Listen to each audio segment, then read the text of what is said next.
All right, I want to say greetings to everyone. This is your brother Wujau, and I am live again. Today is Thursday. Actually,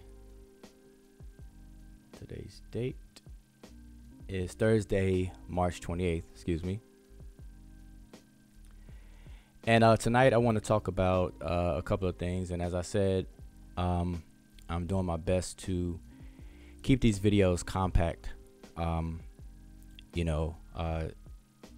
videos I'm used to tend to be a little long, and I know it takes a lot of stamina to sit through and watch a video that's over 2 hours, an hour long. So I'm going to do my best to keep this video compact, but it's a little challenging because I also like the interaction, and so I do pay attention to the chat to see if any questions, concerns, comments, and I also invite people on the panel to have a discussion. So I just want to share some information as I guess concisely as I can, so it'll be clear. And then when I'm finished, I will see if anybody wants to hop on the panel and discuss the information. All right, all within trying to keep a bite-sized video. All right, so I made a promise to myself to keep it under 2 hours at the most. All right, so again, just want to say greetings to everybody. Please share the link, to anyone who you feel that is interested in the conversation dealing with ADOS and reparations, etc. All right. Okay, so with that said, I'm going to jump straight in. Tonight, the video is entitled HR-40, Anything Else? All right, there's been a lot of talks for weeks and weeks, pretty much we could now say for a few months now, about reparations, ADOS, a lot of, back and forth arguments on both sides in opposition, in support of reparations itself, opposition and support of ADOS, the movement, opposition and support of individual people. All right, so that's been going on for quite a while, and about 80%, 90% of that back and forth argument has been really irrelevant and a distraction, and it's very detrimental to success and progress. All right, so what I always try to do is to slow the conversations down and eliminate the unnecessary back and forth and deal strictly with the issues, and do so in fact-based information. All right, so that is what I'll continue to do and do my best at doing that. All right, so the question is, anything else? Now let me can cut out the music here. All right, so by now everyone should be familiar with HR-40, and if you're not, definitely take the time out to read it. You can actually Google HR-40, the 116th Congress, and it should pull up. It's been shared. You can watch the video in my archive. And then there's a lot of videos that are on YouTube and on social media pointing to HR-40. For those who may not know anything about HR-40 and hearing for the first time, just summarily understand that HR-40 is a House of Representatives bill. It's a bill in the House of Representatives. It's called HR-40. It is a bill that is to create a commission to study the impact of slavery and all of its vestiges, and also to recommend appropriate remedies. Okay, and so there's been a little bit of confusion about that. Some people who were unfamiliar with it assumed it to be reparations itself, as if it is a bill that, when enacted, it will simply basically cut a type of check, type of compensation for slavery. That has been the assumption of a lot of people, and so during these recent days of people coming across or researching it or speaking about it, people are finding out that the exact nature of the bill, the fact that it's a study, and I went over this last video, so I'm not going to do it again, but it's a study, but not in the sense of studying to figure out if slavery happened or to study to figure out if reparations is due. And that's the sense that a lot of people have been taking it. It's a study to examine and analyze the impact of all of that from during a certain era of time, a chattel slavery and everything that came after it up until the present, the impact of that, and how to resolve or remedy that impact, the damages, and so on and so forth, to recommend a reparations program. How it should look. You hear people say, cut the check, we don't need to study anything, cut the check. But the moment you ask, well, if that's the case, how much should your check be? Then, you get a blank stare, because now, to know anything about it, you have to examine it. You have to see what's what. So anyway, I discussed that in the last video. So in this video, I want to talk about, is there anything else that's similar to HR-40 or anything else outside of HR-40? Now, what I want to do first is to play a clip, and it's going to set up what I want to briefly talk about here. And I hope I don't get striked for playing this particular clip. But this clip is from Julian Castro. All right, he's running for president as well, and he's being interviewed. And I'm playing the clip, not of the whole video interview, of course, but this is a portion where he's asked about reparations for slavery. All right, so I'm gonna play it, play a brief clip of it, and then talk about an issue. All right, so let me get my cursor over here. And by the way, again, I want to say greetings and welcome to everyone who's tuned in. And I do have my eyes on the chat. And if you could be so kind and let me know that you can hear me fine, and you actually see what I'm showing on the screen fine. I'd always like to check that. I would hate to sit here and have an hour session and there'd be some technical problems. All right. So, but in the meantime, I am going to play this clip.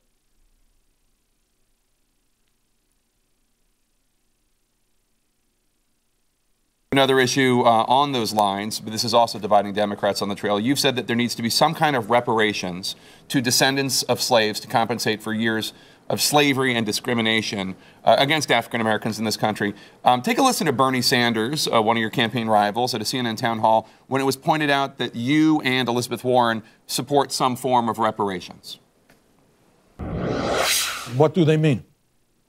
I'm not sure that anyone's very clear. What I've just said is that I think we must do everything that we can to address the massive level of disparity that exists in this country. So what do you mean? Do you think that there should be actual monetary payments to descendants of slaves? Do you support more like what Senator Sanders is talking about, policies such as child care and education that help those who are disadvantaged? Well, what I said was that that I've long believed that this country should address slavery, the original sin of slavery, including by looking at reparations. And if I'm president, then I'm going to appoint a commission or task force to determine the best way to do that. There's a tremendous amount of disagreement on how we would do that. But let me just say something about Senator Sanders' response there. Okay, so I wanted to pause that there and hope everyone paid attention to what Castro said. All right, but now before I go into what he said, I want to emphasize that now this is something that people have had a concern about. Why ADOS, the advocacy movement, why does it seem to target the Democrats only and not the Republicans? Why not reach out to President Trump? why not reach out to Republican congressmen and so on and so forth? And this has already been explained, but in gist, we have to understand that Black America has voted democratically, voted for Democrats for decades. And that's one thing to consider, because Democrats owe, in a sense, for our votes. Voting, what we have to understand is that voting in politics is not like voting for the winner of an Oscar or the winner of a Grammy, where you are judging the merits or the talent of someone, and then you're casting a vote to see who should win. Political voting is an exchange, and that is a key word to understand about political voting, or voting dealing with politics. Your vote, you cast your vote, or you give your vote in exchange for something, and that is very, very, very important to understand. You don't just give your vote freely. You give your vote in an exchange. And so we have to understand that these politicians, these congressmen, these presidential candidates, the president, et cetera, they work for the people. And so, and it's not based on individual votes. And that's something else we have to wrap our mind around and understand. It's a consensus among voters, large blocks of voters. You exchange those votes, or you exchange this large block of votes for policies, programs, and protections from government. Okay? And so that's the exchange. It's not, we have to get out of the sense that, okay, candidates dictate to us what they're going to do and so on and so forth. No, they're there to serve. They're in public service. They're in service to serve the people. And so you make demands and you leverage your vote. You leverage it based on your demands. You say, okay, we will vote for you in exchange for this policy, this program, and this protection. All right. And we have to understand that. Now, as a people, Black America in general, we have been historically apolitical. We have been non-participant in general, I'm speaking, in politics and in government. We still have people walking around thinking that that presidents are chosen from birth, and there's conspiracies, a lot of different things that are going around in our communities, among a list of things that prevent us from being politically competent. Civics is something that we definitely are going to have to continue to teach our children and to re-educate ourselves on. All right. We have to become civically competent, and competent in civics and competent in law. That is something that we are going to have to do if we ever are going to imagine any change taking place, in our favor or meeting our demands. We're going to have to understand it. We're going to have to understand civics and law. All right. So I wanted to say that because what's happening is that because we vote Democrat, the Democratic Party is assumed to be the voice of Black America in government.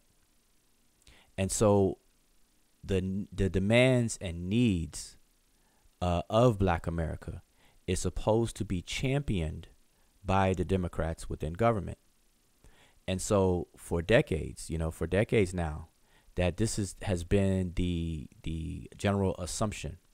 And so now with ADOS as an advocacy movement, as an educational and political advocacy movement, it's educating people, waking people up to politics, to civics, to law, and political history. What has been going on with Democrats for the past few decades? What have been the policies? Are they taking our issues serious? How serious have they been? And so on and so forth. And people are waking up to this. So this time around, people are holding the Democrats accountable. We are demanding responsibility and accountability to these Democrats. And so that's what you're seeing. So it's not so much targeting Democrats just for the sake of targeting Democrats. There's a rhyme or reason to all of this. And so I'm just naming a few. Another one is that reparations is a program that would take very big government. Okay? And Republicans are known to deal with small government. Just look at all of the cuts that are being done. I think I shared some last week, just a screenshot of a couple of news posts, news blogs, where the Republicans are cutting back. You know, they're cutting back 7.1 billion on education, 18 million or so on Special Olympics for special Olympics and children, you know, of that nature and things. So there's a lot of cutbacks. So Republicans are generally deal with small government, whereas Democrats deal with large government or policies that take large government. So reparations as a program is going to take big government. All right, so that's another reason. So, you know, there's other reasons, but I just wanted to kind of share a couple of those so people can understand and kind of get a picture of what's going on and why it's going on. All right. So now back to Castro. Now he's running for president, and he said something that is key here. Let's see if I can rewind this back a bit. Help those who are disadvantaged. Well, you know, what I said was that that I've long believed that this country should address slavery, the original sin of slavery, including by looking at reparations. And if I'm president, then I'm going to appoint a commission or task force to determine the best way to do that. There's a tremendous amount of disagreement on how we would do that. But okay, so now notice what he said. He said if or should he be elected president, he would commission a task force to study it and to deal with it, to address it. Speaking about reparations. All right. So now I don't know if people paid attention to that or it kind of went in one ear and out the other.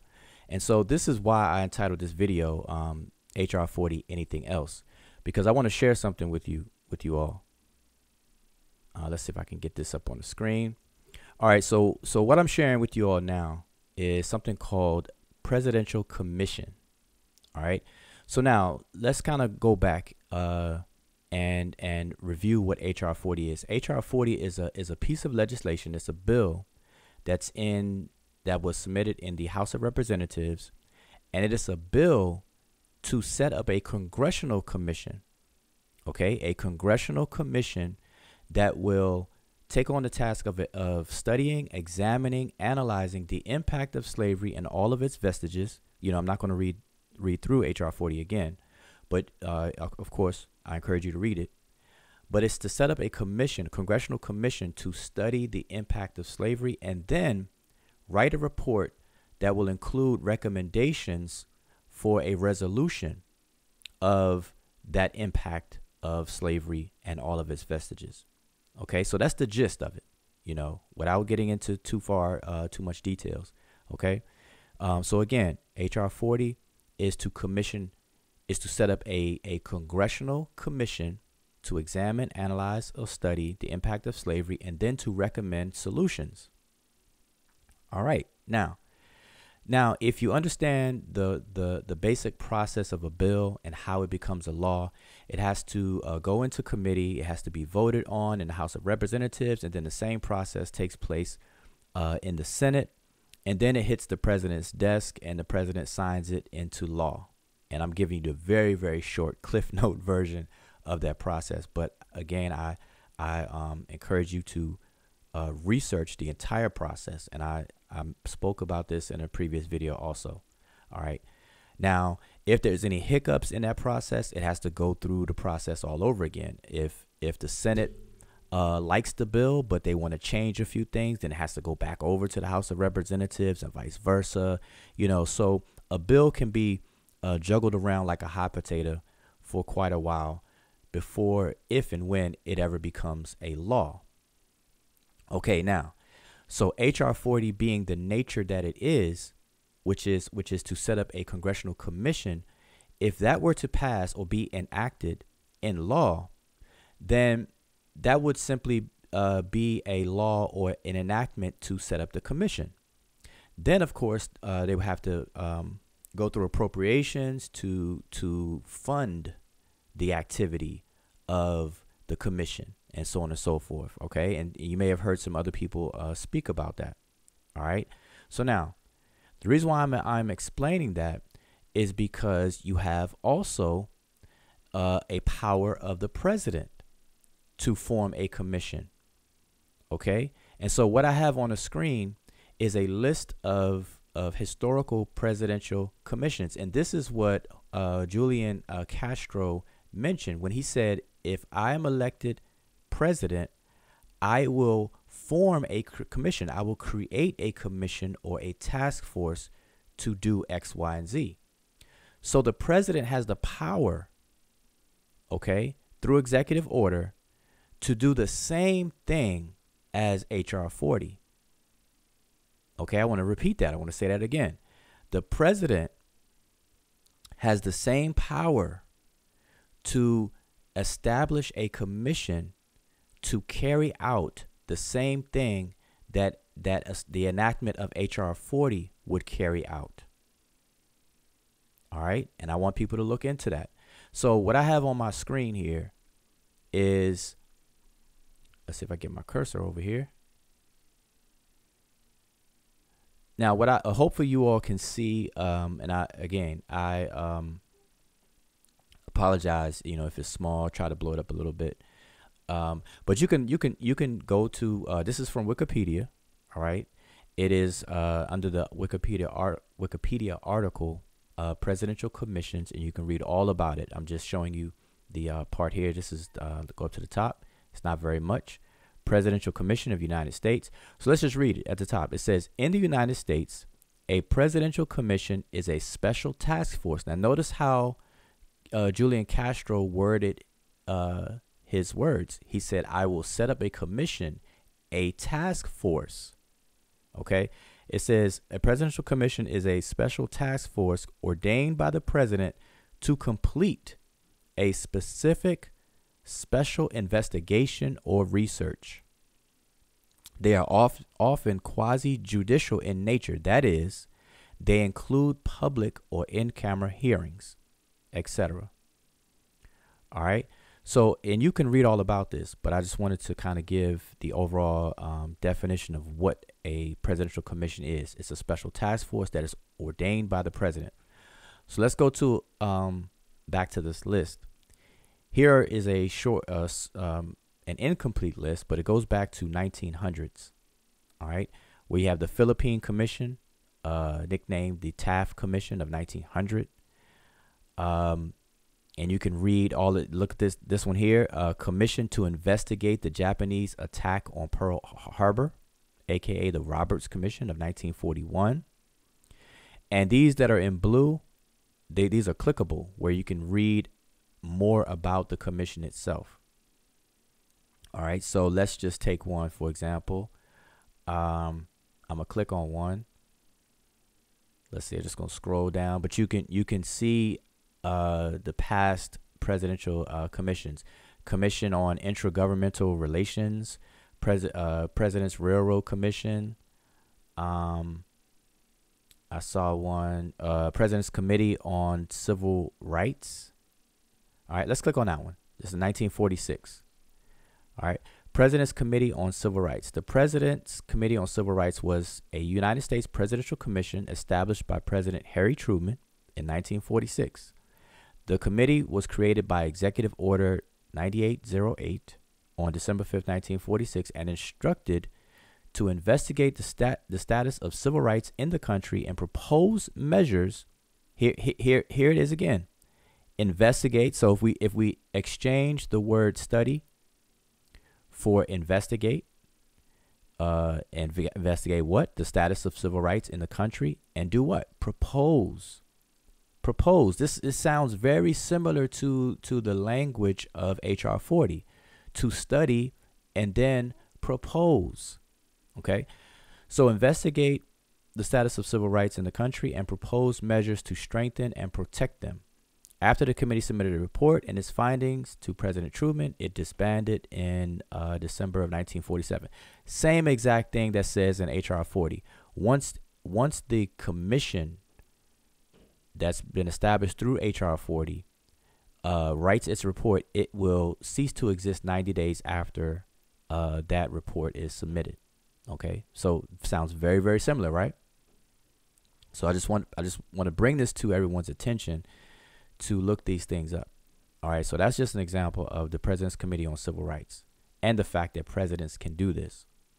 Let's see, let's go to another one. Let's see, we skip on down. And again, look at this one. Presidential Commission on the Status of Women. Now that sounds strange to us today. But obviously in the 1950s and 60s, that wouldn't sound so strange to study the status of women. Okay, it sounds really, really strange to us today. But what is it? So this particular commission was the President's Commission on the Status of Women. It was established to advise the President of the United States on issues concerning the status of women. It was created by John F. Kennedy's Executive Order 10-980, signed December 14th, 1961. Okay. So, and again, I'm not going to read the whole thing, but I definitely encourage you to look these things up and check it out yourself, just to kind of be familiar with it. All right. So my point for bringing this up again is to understand what these candidates are saying, why they're saying what they're saying, and what are the possibilities. All right. So that was the Commission on the Status of Women. And here's another commission, a commission on the assassination of President Kennedy, aka the Warren Commission of 1963. I think a lot of people may be familiar with that one. You know, that one is mentioned a lot of times in the documentaries related to the assassination of President Kennedy. So you'll hear the Warren Commission, you know, you hear that all the time. Let's see, is there anything else that kind of sticks out? Here's a commission on the Space Shuttle Challenger incident, aka the Rogers Commission in 1986. President's Special Review Board of Iran-Contra. You know, a commission on the HIV epidemic. So there's many commissions over the years.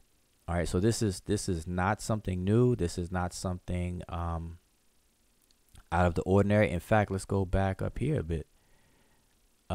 President's Commission on the Holocaust, done in 1978. Okay, so we can see a commission is done about something similar to slavery. Now, slavery, you know, we call it the transatlantic slave trade. That's what most people refer to it as, but some people also call it the slavery holocaust. All right. So there was a commission established to study the Holocaust, okay, or related to the Holocaust. All right. So these things are not something that is out of the ordinary and can't be done. Okay. So I just want to bring this to your attention because it was mentioned by Julian Castro in his interview. Okay. Now that is the kind of language that should pique our interest. Okay. When a presidential candidate, and this kind of goes into the second thing I want to talk about real quick. When a presidential candidate mentions things, when they're asked about reparations and they say things like they support it, we have to ask ourselves, what does that mean? And what does that look like? What do you mean you support it? Because there's two main notions of support when people say that. When they say, well, I support it. In that sense, some people just mean I agree with it. Yeah, I agree with it. Like, I support it. I agree with it. But that's where it stops. It just means I agree. And it's a way of just saying that I don't disagree. Then there's a form of support in the sense of holding something up, like when you say, the table legs is supporting, or we have the support beam of a house. These 2x4s or something that are supporting something. Those things are actually doing something, holding something up. In that sense, you expect some kind of action, some kind of advocacy, some kind of something being done. And so when people say I support reparations, you have to understand what they mean by it. You have to ask these questions. Well, what do you mean by support? How does that look like? Paint that picture for me. Okay. So let me give you an example of what I mean. And let's see if I can play this here. Give me 1 second. I believe. Okay, I'm not sure if this will play. So let me see if I can share it on the screen.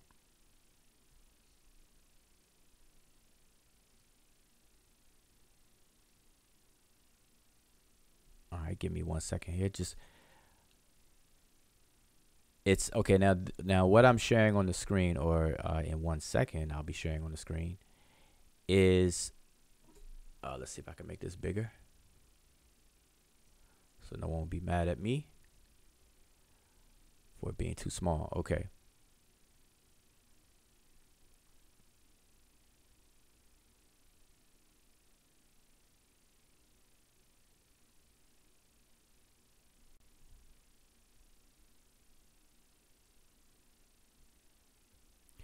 Okay, so what I'm sharing on the screen is yesterday, presidential candidate Cory Booker, he was on CNN having a discussion with Don Lemon.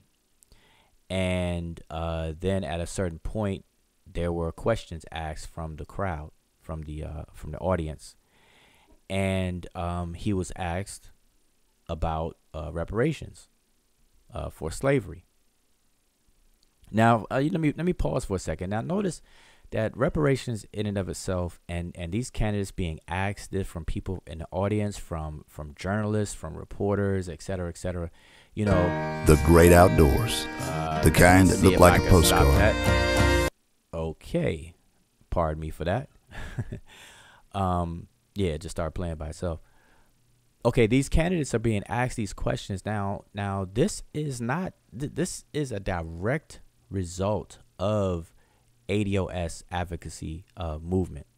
Okay, it's not due to the long-standing groups that have been doing good work in the past that led up to today with reparations. We can't take away from whatever other groups have done, but we have to give credit to where credit is due. That this current surge of discussions about reparations, and then the way it's being characterized and talked about, is a direct result of the ADOS educational and political advocacy movement. All right, so let's be clear on that. All right, don't allow anybody to downplay the response, the cause of this recent surge. All right, I've seen people that will make an attempt to do that, so we have to be honest with ourselves. Now, so I'm going to skip on down to that particular question. So in this page, they discuss a couple of things that he was talking about. So I'm going to go down to the reparations. All right, so now there's a video for this as well. It's just that it won't play for me, and I playing these videos is a little tricky on YouTube here. So here's the section, Booker on reparations. Okay, take this more seriously. So let's just read. So it says, Booker expressed frustration on Wednesday that the debate in Democratic primary circles surrounding reparations or compensation is some form for the descendants of slaves or in some form for the descendants of slaves has been reduced to a box to check on a presidential list. Now, to quote him, he says, "This is so much more of a serious conversation." And this is what ADOS is saying also. Like, we're saying, no, it's not just a check box on the presidential list. It's not just cut the check and that's just it, or to kind of reduce it into that kind of language. He also says, quote, "So do I support legislation that is race conscious about balancing the economic scales? Not only do I support it, but I have legislation that actually does it." Okay, now that's key. He says, not only do I support it, so he supports reparations, according to what he's saying. But he says, not only do I support it, but I have legislation that actually does it. And he's talking about balancing the economic scales. Okay.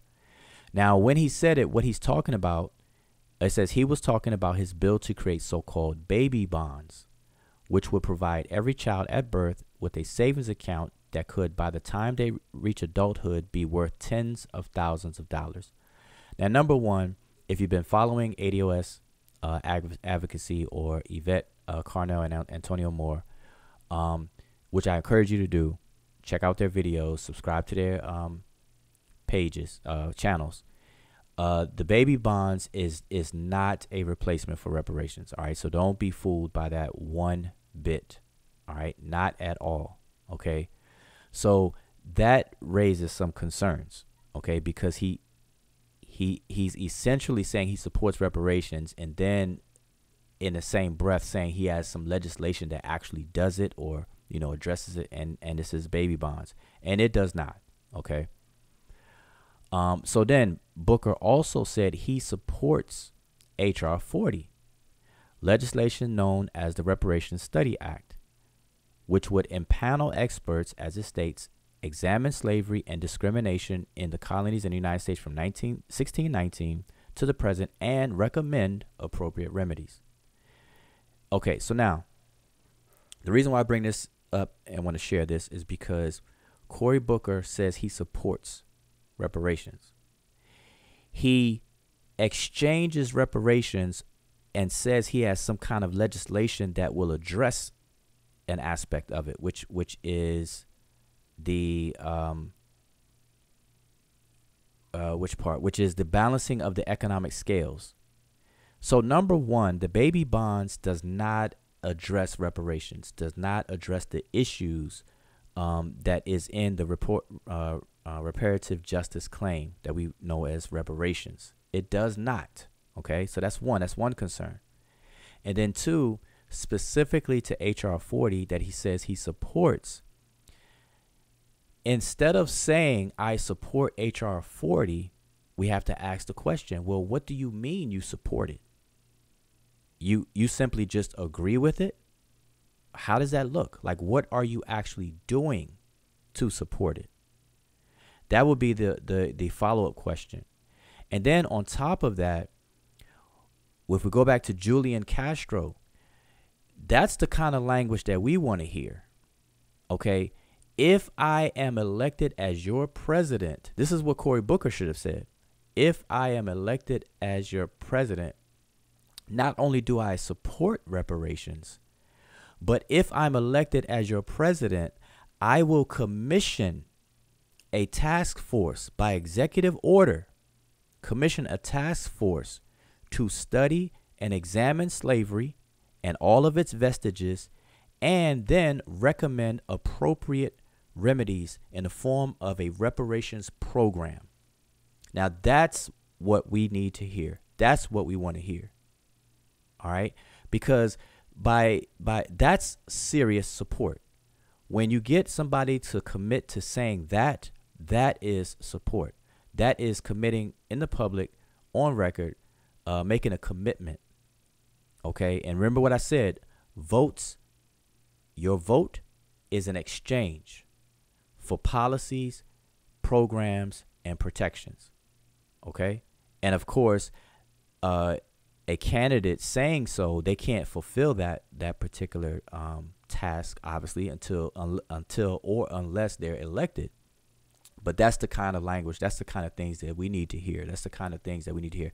And I'm just pointing these things out because people are focused on HR-40, rightfully so. People should investigate it, look at it. You know, I did a video prior to this to talk about it again. I did 2 parts, part 1 and 2, a video talking about it and everything.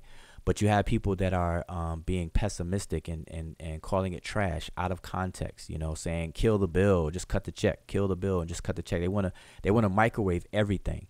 People have a tendency to microwave everything instead of take your time, study it, and find out what's really going on. People they don't need to study slavery, you know, just cut the check, you know, kill the bill in the crib, cut the check, you know.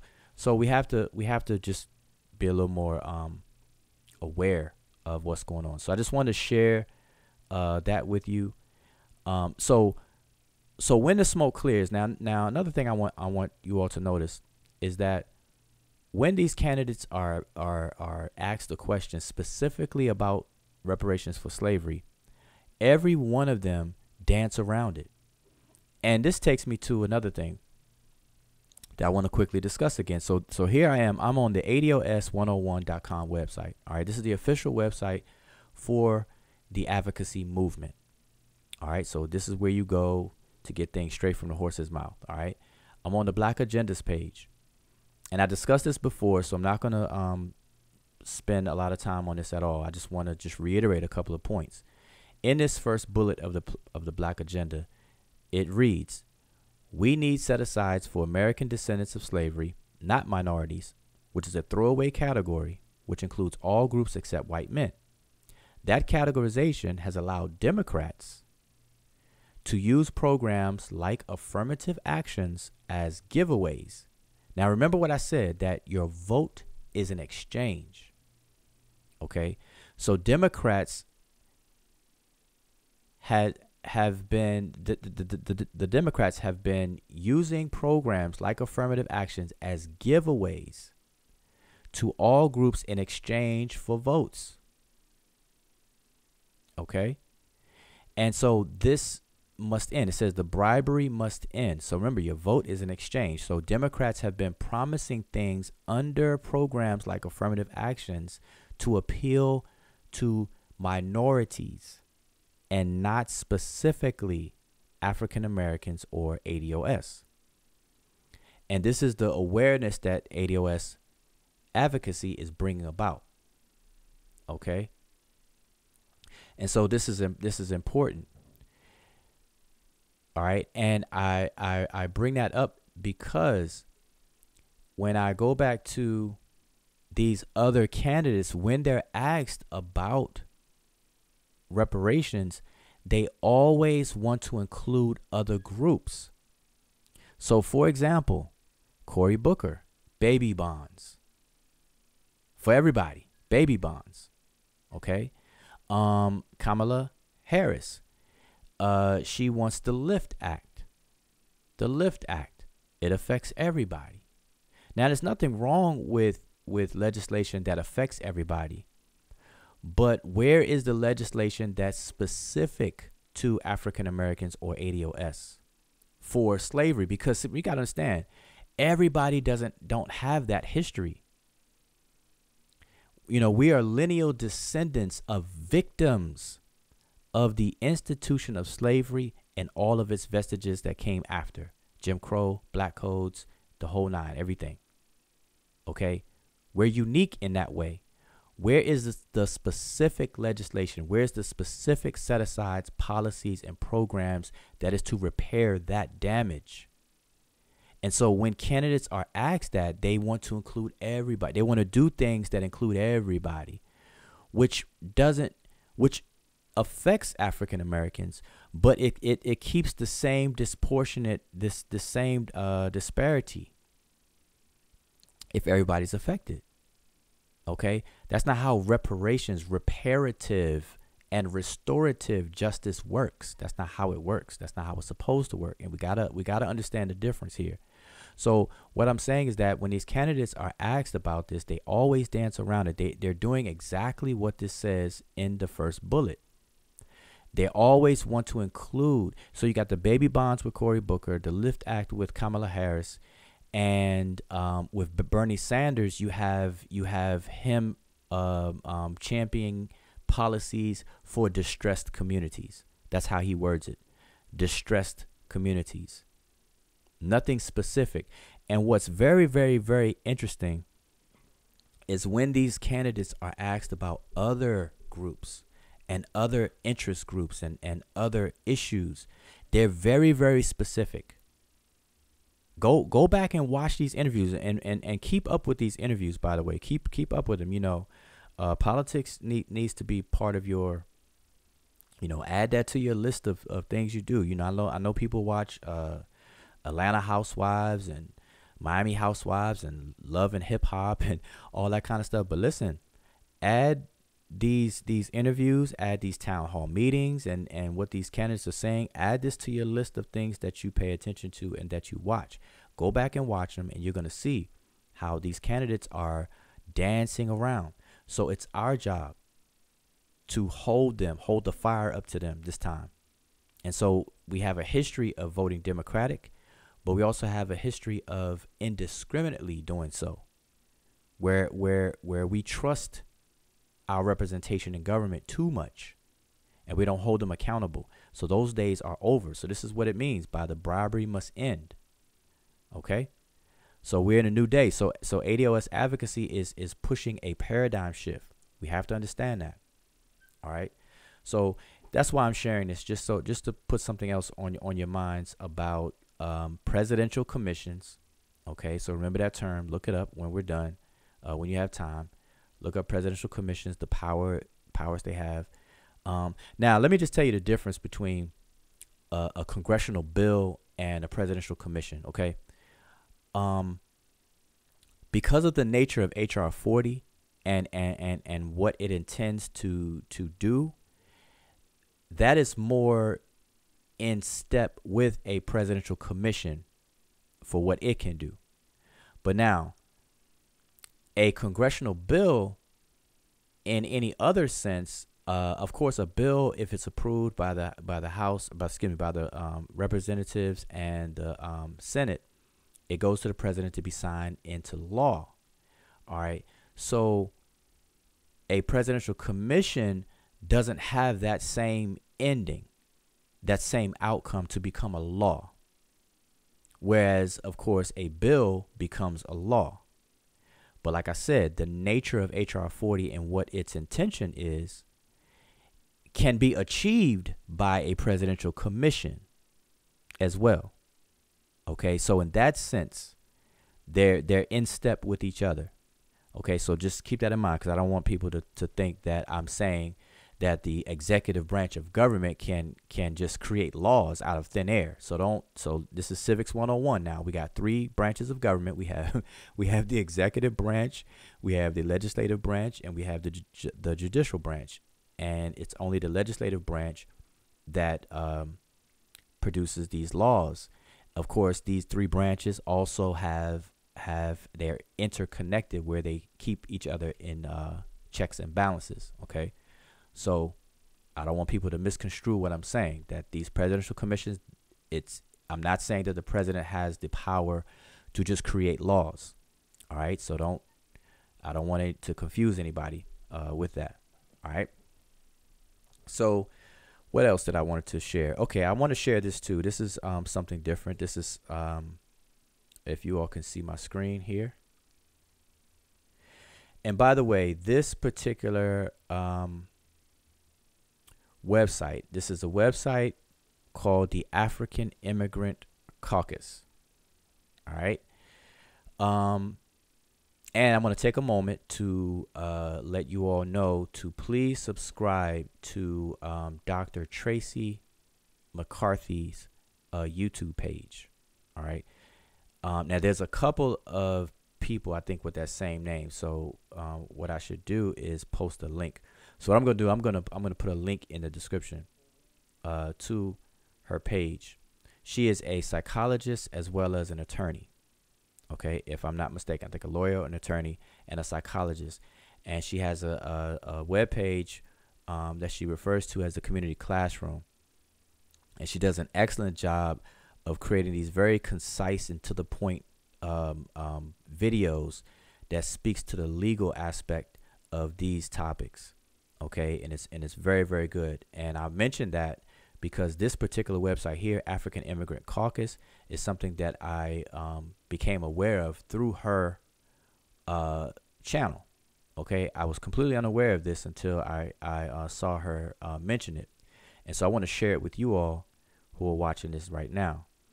And so, just in gist, this is, because there's a lot of talks of immigrants. The ADOS is anti-immigrant. The ADOS is against immigration or black immigrants and so on and so forth. You hear all of the fussing and fighting about that.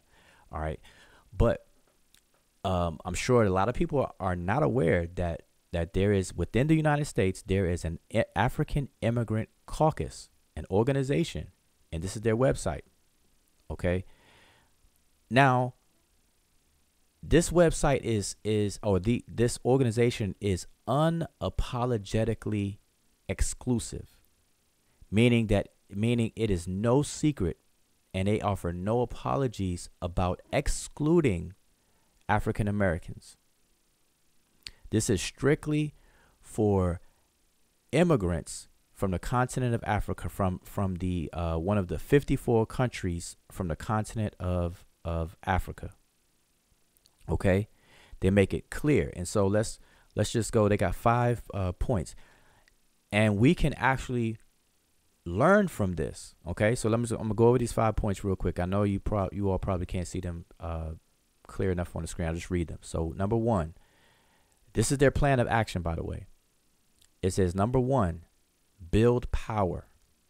It says build African immigrant power across ethnicity, language, tribal, and national affiliation and political party.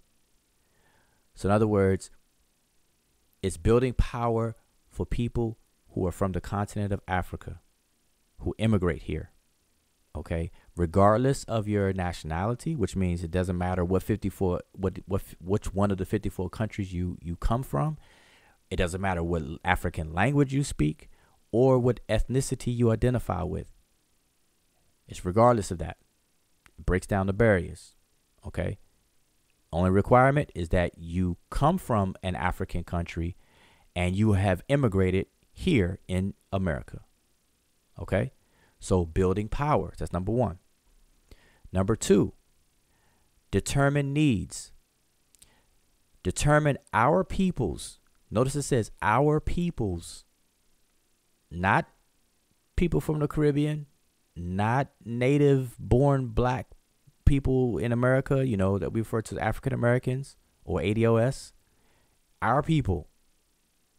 African immigrants. It says determine our people's most important and urgent needs through a grassroots process of listening in our congregations, organizations, and neighborhoods. It says our congregations, organizations, and neighborhoods. Okay, that's number 2. Number 3, create demands. Create and present concrete demands based on our sessions. So they build power. They determine their needs, through a process of a grassroots process by listening to people in different groups and organizations among themselves. And then they create and present concrete demands based on those sessions. That's number 3. Number 4, take action. It says gather African immigrants. It didn't say gather people from the Caribbean. It didn't say gather African Americans. It says gather African immigrants for assemblies with who? With elected officials to inform them and to demand action on the concrete demands determined through our grassroots listening sessions. So in other words, number 4, their take action is to meet with politicians. Now, they are African immigrants who understand that there is a need to plug in to government and politics. Okay? And that's how they do it. So number 5, hold accountable. It says, ensure our elected officials deliver on the concrete commitments they make to us. So now listen here. This group fully understands the importance of civics. They understand the importance of politics and government. They understand the importance of plugging in if they want to get things done. And they understand the power of the vote. It says to hold accountable, to ensure that our elected officials deliver on the concrete commitments they make to us. Remember, I said voting is an exchange. You give your vote in an exchange for something. You cause a candidate, you cause these politicians to commit to something, then you pay them with your vote. And then they exchange, they give back to you. They give back to you. And what they give back to you is policies, programs, and protection. Okay, so I share this because I found this very, very, very interesting that we have African Immigrant Caucus. We have a group of people who understand this. This is exactly what ADOS is advocating, but for ADOS, for African Americans. We've been here for a long time, multiple generations.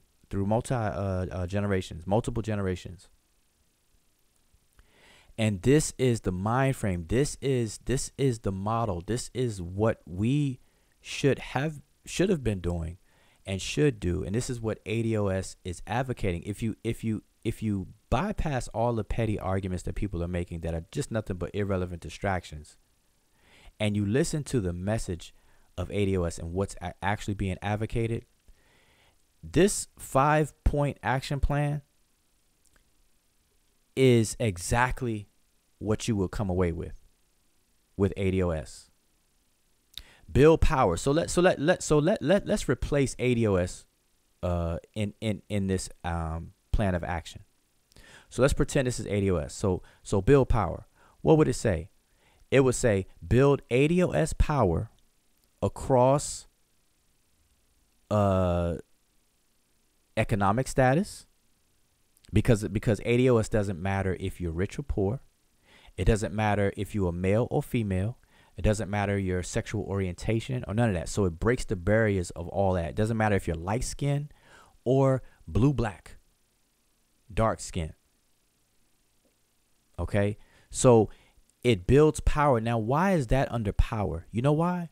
Because in politics, you'll understand that power is numbers. It's a numbers game.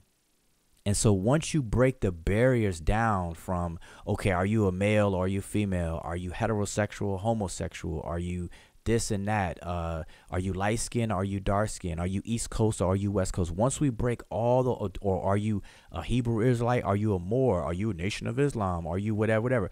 Once you eliminate or break all that down and say, hey, none of that matters, as long as you are a lineal descendant of a victim of the institution of slavery and all of its vestiges, if that is the requirement, it breaks all those barriers down and it increases your numbers. And numbers is power in this game of politics. Okay, that's why it's build power. Notice it says build power. So that will be that. Determine the needs. So what are our needs? We determine the needs. We got a black agenda.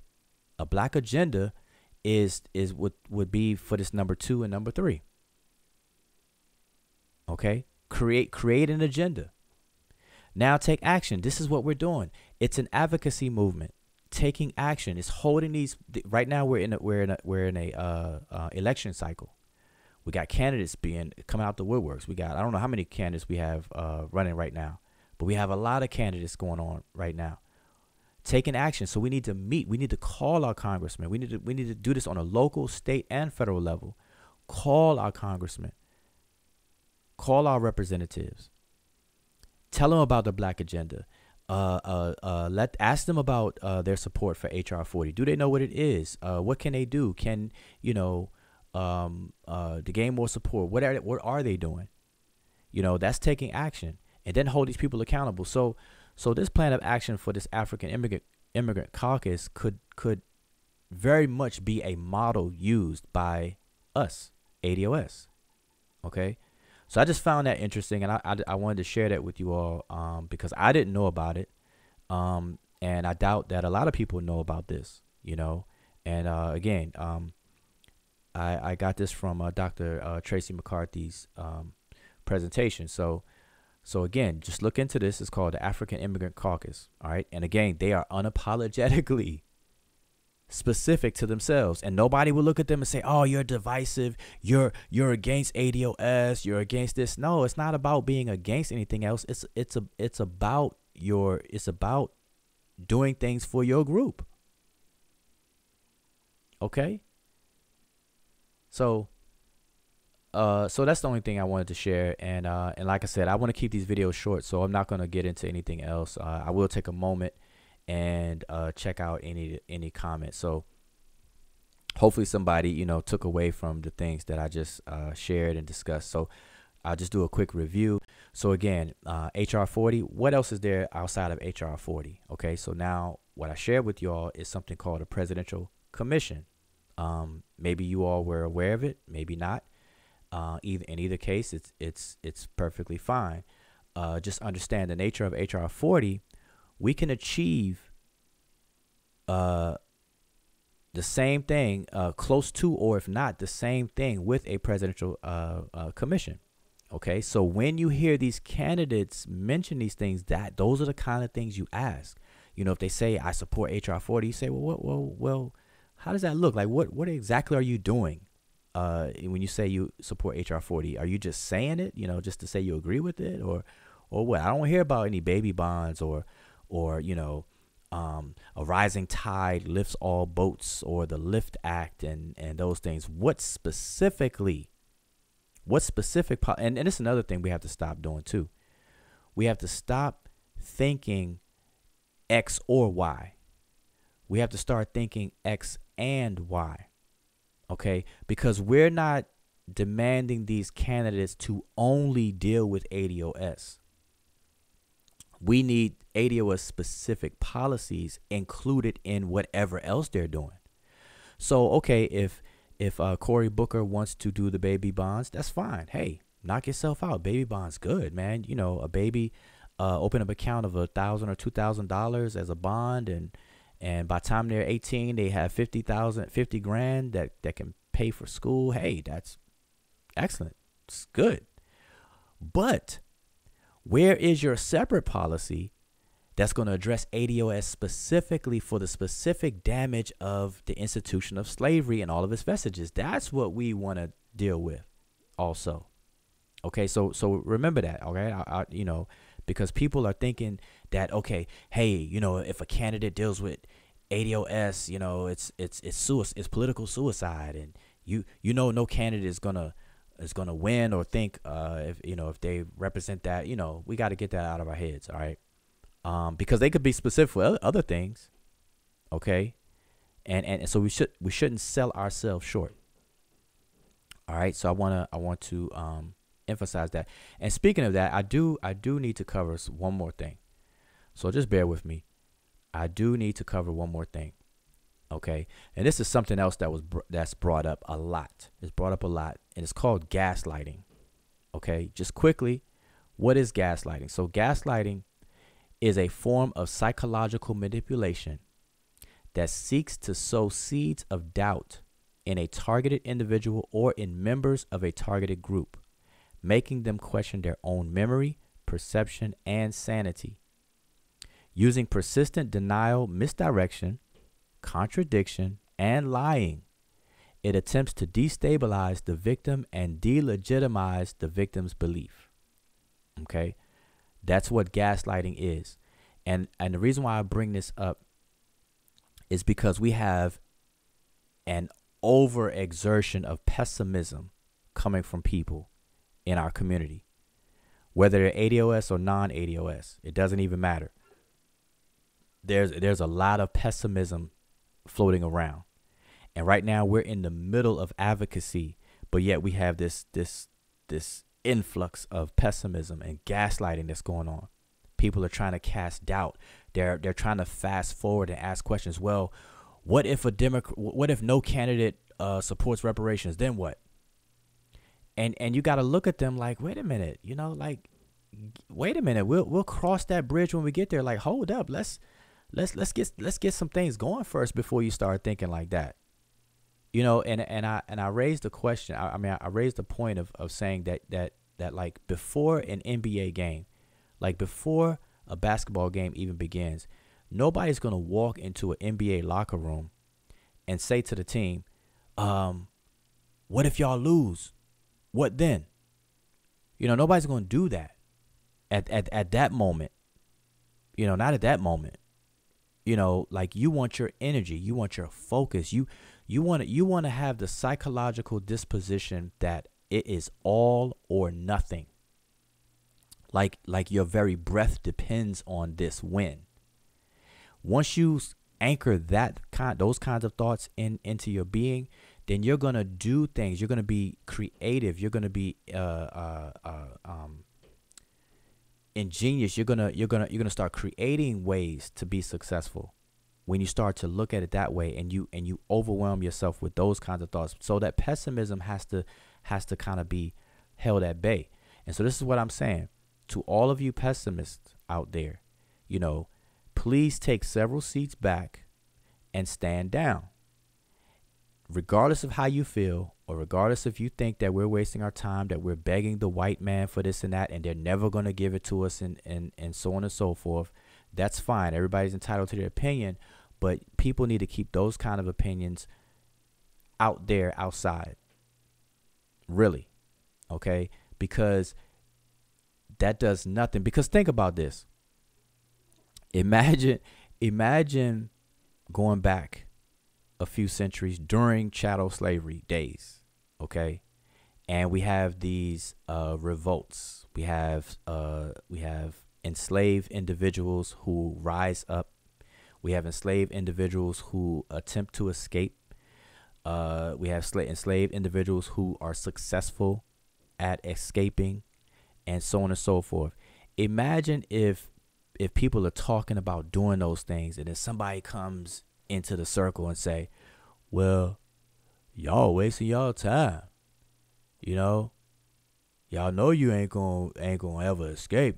Might as well not even try it. I don't know why you trying it. You know Master ain't gonna let y'all, Master ain't gonna let y'all go nowhere. You know what I'm saying? I mean, that's pessimism. Imagine saying that to Harry Tubman. Harry, ain't nobody gonna allow you to do nothing like that. What? Are you crazy? Ain't nobody gonna allow you to do nothing like that. What you doing that for? You gonna fail before you start. I already see it. It ain't gonna work. It ain't gonna work. I mean, that kind of energy is unnecessary, and it's not needed. So, I mean, I'm not trying to make light of it. But I'm saying that is a serious problem. All right. So people that have that pessimistic, tone and everything, just miss us with that. Like really, everybody needs to be on code. Everybody needs to say, like, when people try to fast forward the movie, it's like watching a movie and you just started the movie and somebody want to ask you about the end. You're like, man, can we just sit through the movie first? Can we at least establish the characters first before you ask about the end? So people are asking, okay, well, what if no candidates support reparations? Like, okay, we'll cross that bridge when we get there. Right now, we have too many options right now. So focus on our options. Do you have anything to bring to the table besides your pessimism? Okay, so again, be aware and beware of gaslighting. Okay, I just want to make that clear to you. I just wanted to share that other thing. And that's another thing that Dr. McCarthy speaks about. Because, again, like I said, she is a psychologist. And so she does excellent reviews and input from a psychological perspective on these political issues. Okay? So just wanted to share that with you all as well. All right? And so that is all I wanted to share for today. So I'm going to real quick and see if I can address a few. Now, I would open the panel, but again, I want to keep these videos pretty short. So I'll do the panel next time. I'll just have a whole video, a whole session of just panel. We can have some conversations. All right. So just remember this now, because this is a continuation. Because the way the way I do these videos, you know, it's ongoing. All right. So my next video, just to let you all know, my next video I will do the panel. All right, where that will be the topic of discussion will be open discussion, the panel. All right, on all these different things that I've been talking about, and things that you've heard. Okay, but just for now, let me just quickly try to go through a couple of these comments. So if you have a particular comment right now while I'm paying attention, or question, then go ahead and type it now. All right, I am going to kind of scroll up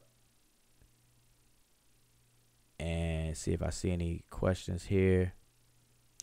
I see somebody said that I'm the ADOS spokesman, but let me I know they're joking, but let me just say a disclaimer though, that I do not speak for the ADOS movement. I'm not in no official capacity involved with the movement. It's not an organization. Okay, so there's no organizational structure of this ADOS movement at the moment. Now that may change, and it probably would be smart to do that, you know, to kind of organically fold it over, transform it into some kind of organization now. So and you know, maybe that those things will change, but no, I'm not in any official capacity speaking on behalf of Yvette Carnell, Antonio Moore, or the movement. Okay, I'm just sharing what I know, what my take, and I'm trying to, and I do my best to limit my opinion, and try to speak in a objective way, objective language. And I encourage you to look these things up. Please don't take my word. Okay, please don't take my word. All right, I just want to push you to research. Okay, let's see. Anybody else? Okay, one tall girl says, I am not at votes. I am at identifying injustices. Reparations is a reparative legal claim. Tangible points must be used for injustices in light of the government stating they were wrong for slavery. Okay, good point. Exactly. So, yeah. Let's see. Although General Sherman came up with the 40 acres and a mule, that was never fully ratified. Okay. And the Reconstruction period came to a halt, and compensation was never agreed upon for slavery. Okay. Now, we do have to, I'm glad you said that, we do have to understand that you have what's called compensatory emancipation. As a matter of fact, let me share that. Let me pull that up real quick to share that with you all. Give me 1 second to get my cursor over here.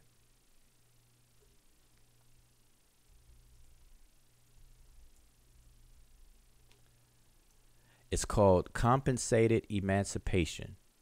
Okay, and I want you all to, if you don't already know about it, I want you all to take time out to look this up. I'm gonna share my screen real quick so you can see what this looks like. And again, some people have a problem with Wikipedia, but you have to understand that Wikipedia, at its stage right now, it is hand in hand with the encyclopedias that that you use in the hard form, hard copy. But what's most important is that Wikipedia articles, they include the resources, citations, and references at the bottom. So you are always encouraged to look up the superscripted numbers, go to the bottom of the page and look up the sources. Read the sources yourself. Okay, so don't allow anybody to downplay Wikipedia. All right, those days are over. When Wikipedia first started, yeah, maybe they had an argument, but where it stands right now, Wikipedia is heavily referenced and cited. I mean, it has many citations within these articles that you can go to these sources. All right, but anyway, what I'm sharing on the screen is what's called compensated emancipation. And slave owners, there are instances where slave owners were compensated for slavery within the United States, and then other instances around the world. Okay, so I'm not going to read it or go into it right now, but make sure that you look that up and read it for yourself. All right, which is crazy to think about it. Slave owners received reparations, for lack of a better word. It's not called reparations. It's called compensated emancipation. Okay, so they receive compensation. Remember, compensation is one of the elements of reparations. So they were repaired. Slave owners got damaged because slavery ended. So they lost their quote unquote property.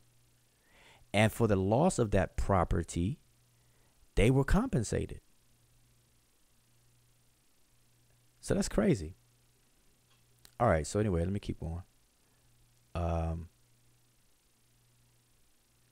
Let's see. Let's keep going. Nathaniel Dennis says, have you hit Yvette and Tone with this? I'm assuming that you're talking about presidential commission. I'm quite sure that they are aware of that. But to answer your question, I haven't personally hit them with it. No. So let me be more direct and say no first, but then I'm pretty sure they're aware of it. And the reason why I say that is because they work closely with Dr. William Darity. And Dr. William Darity, I know for a fact, is aware of this. Okay, so maybe I will, reach out just as a double check. Okay, so I will do that. Let's see. Okay, it says Afro Troop says we need sovereignty, which immigrants can never acquire or appropriate. Now, let me just speak real briefly about sovereignty. Okay. Now, what we have to understand about sovereignty is that we are United States citizens. And remember, your citizenship and your nationality are two different things. They're very, very closely related, but they're two different descriptions. In other words, your citizenship and your nationality sets up two different legal relationships, for lack of better explanation. Your citizenship establishes one character of your legal relationship, and then your nationality sets up another. And they're very, very similar. Okay. And as a citizen of a country, what you're doing is you are relinquishing your sovereignty in exchange for policies, programs, and protections from government. Okay, that's what you're doing. And so, and if that sounds a little confusing, look at it this way. In the United States, we call it the United States because we have 50 states that have united. They formed a union. Every single state is a sovereign entity, but its sovereignty, a very small percentage of its sovereignty has to be relinquished in exchange to join the union. So every state in the United States has a sense of sovereignty, but some of that has been relinquished in exchange to join the union, the federal union, the United States of America. And so this is why the federal government, with its president, is in charge of the United States military forces, and it protects all 50 states. Like the states can't form a military on that level. I think they have the state equivalent would be I always want to say Coast Guard, but it's not the Coast Guard. It's the Armory or arms guards, and things of that nature. Because you got to remember, every state has a governor, and the governor is kind of analogous or equivalent to the president of the United States, but the governor is just like the president of that particular state. And keep this in mind too. This is important. Because every state is a sovereign entity, of course, with that little bit that's relinquished to be a member of the union, every state makes up its own laws. And so what happens to us, we have to start being aware. And this is why ADOS advocacy is so important, because it's raising the awareness of people in civics on a local, state, and federal level. Because okay, look at it this way. When we turn on the news, we see all this police brutality, right? All the police brutality. And they're happening in different places. We had Trayvon Martin. We have things happening in New York. We have something happening in Chicago. Or Detroit. We have something happening in Florida. We have some things happening out in California, and so on and so forth. These incidences are happening in different states. But what happens is when we see it on the news, or we get wind of these things happening, what we tend to do, we tend to use this blanket flatness of the justice system. And remember, we have a federal justice system that is uniform all across all 50 states, but then we have state justice systems that are unique within each state. So something that takes place in California is not handled the same way. It's not necessarily handled the same way as something that happens in Florida. And so we have to look at these cases individually. So, and the reason why I say that is because we'll say something like, well, so-and-so gets off when it happens over here, but over here, you know, something else happened. Well, we can't do that. We can't hold those two things at the same standard. And now I'm not saying that the person saying that is wrong. Like, you know, justice is justice everywhere, you know, but I'm saying we have to understand that these state laws are different from each other. That's why certain states marijuana is legal and some states it's not. Now on a national level, this is part of the presidential discussion. Yeah, they want to legalize marijuana nationwide. But anyway, maybe we'll have a whole separate video about that. But that's important. That's important to understand. That's important to understand. We can't look at this blanket justice or as if the system is just homogeneous system on a state level. You can't do that. Okay, you can't do that. New York, you can't take Georgia. You can't apply Georgia laws in Florida, and vice versa. You can't go to New York and expect Georgia laws to apply. All right, that's not how it works. All right, real quick. Kennedy Cameron, CBC needs to be replaced with young ADOS candidate ASAP. Okay, yeah, you're not lying. I was trying to get through it real quick, you all. So, how long we have? Okay, hour and 25 minutes. Okay, I got 5 minutes. I'm gonna give myself 5 minutes tops. Let's see. Okay, being from North Tulsa, we've come to understand that government or not, reparations are tied to white self-worth, the same as the industrious black towns massacred of the past, but strive on. Okay. I'm a bit older. Those concepts come from ADOS. Use your elders. Dr. Claude Anderson wrote policies in a wealth of knowledge. Is a wealth of knowledge, working for almost every president and supports ADOS and black issues. Yeah.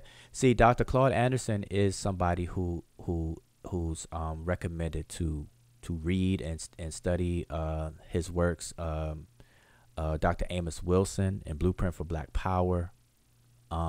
Dr. William Darity, who is right now one of the nation's leading economists, trained professor of Duke University. He's working with ADOS closely with Yvette and Antonio right now. Okay. And he's actually active in engaging these issues right now. Okay. So I mean, that's not bad advice to use these particular individuals and so on. So I just want to keep that in mind. Let's see. It says, once you read the comments, that's gonna make you answer. we about to do another hour. Yeah. Chief X. All right. So yeah, I'm trying to get through them quickly. Let's see. Oh, it says, how long did, somebody, Jermaine Woods, how long did it take for the government to complete the other commissions like the Holocaust Commission? All right, so let me just see real quick. Let's pull it up. Let us pull it up. All right, let's pull it up.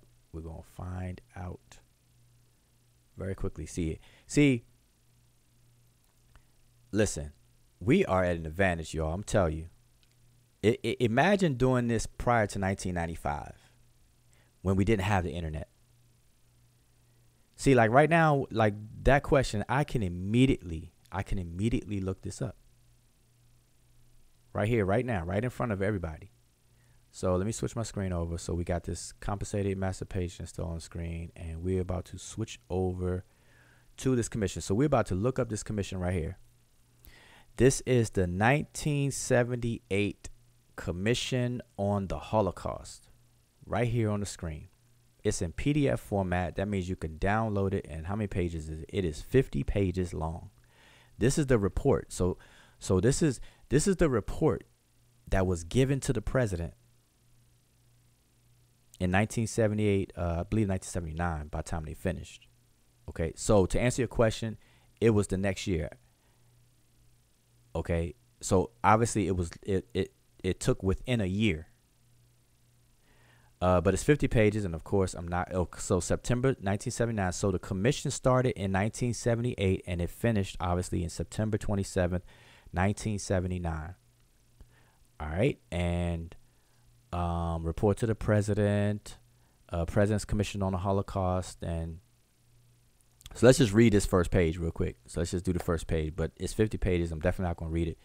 But it says, "Dear Mr. President, it is with a deep sense of privilege that I submit to you, in accordance with your request, the report of your Commission on the Holocaust. Never before have its members, individually or collectively, given so much of themselves to a task that is both awesome and forbidding, a task which requires reaching far back into the past." Doesn't that sound like slavery? I mean, it sounds like it could apply to slavery too, right?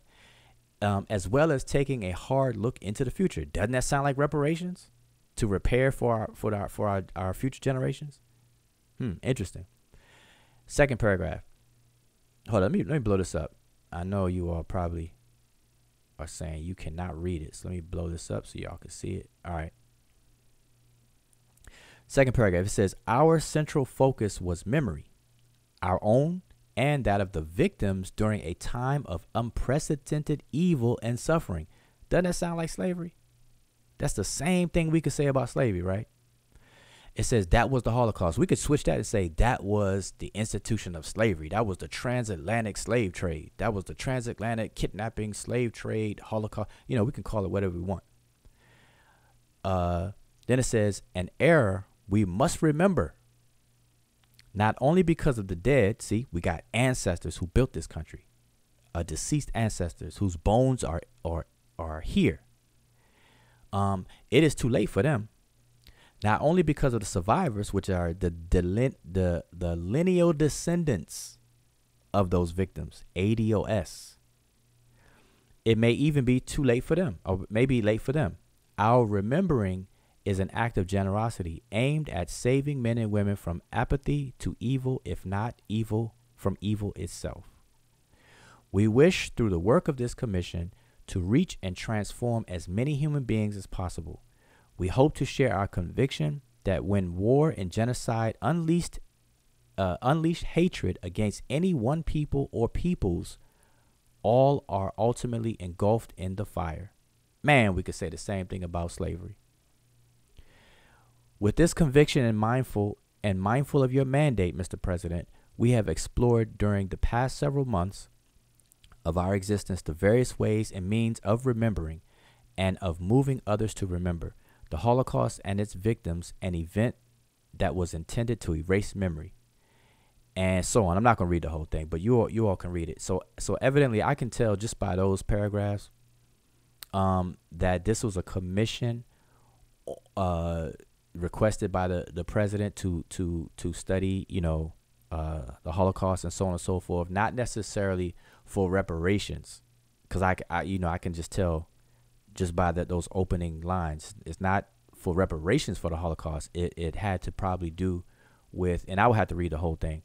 So, and I haven't, so I'm not going to make an opinion about what I haven't read, but based on this first page here, it's dealing with how the Holocaust should be memorialized by the United States, coming from, the governmental perspective and lens and so on and so forth.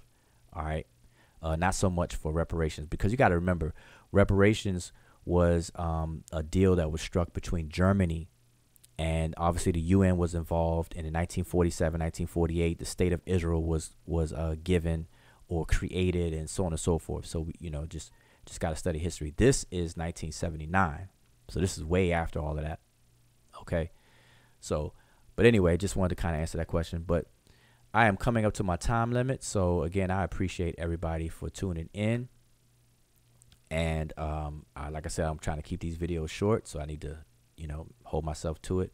And I really, really appreciate everybody tuned in. Hopefully you all have gained something from this video and any of the other videos that I do.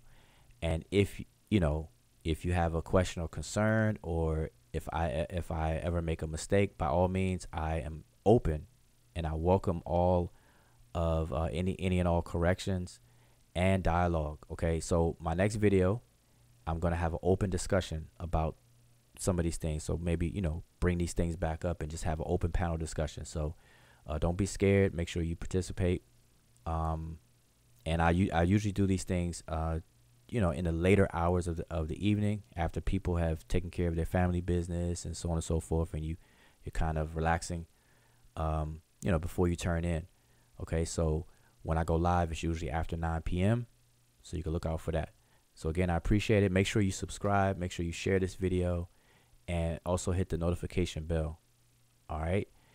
And that's it. So again, I'll read some of the comments after the video, and I'll try to answer some under the video and everything. All right. So I appreciate it. And this is your brother Wujao. And let's keep it going. Let's keep the education going. Let's slow things down. Let's do some studying, and let's keep the good, pour some energy into this, leave that pessimism to the side. This is our modern day civil rights type of movement here. Okay. Don't get it twisted now. The timing's right and everything. All right. So, take it serious. But anyway, I will say peace to everyone, and appreciate everyone tuning in.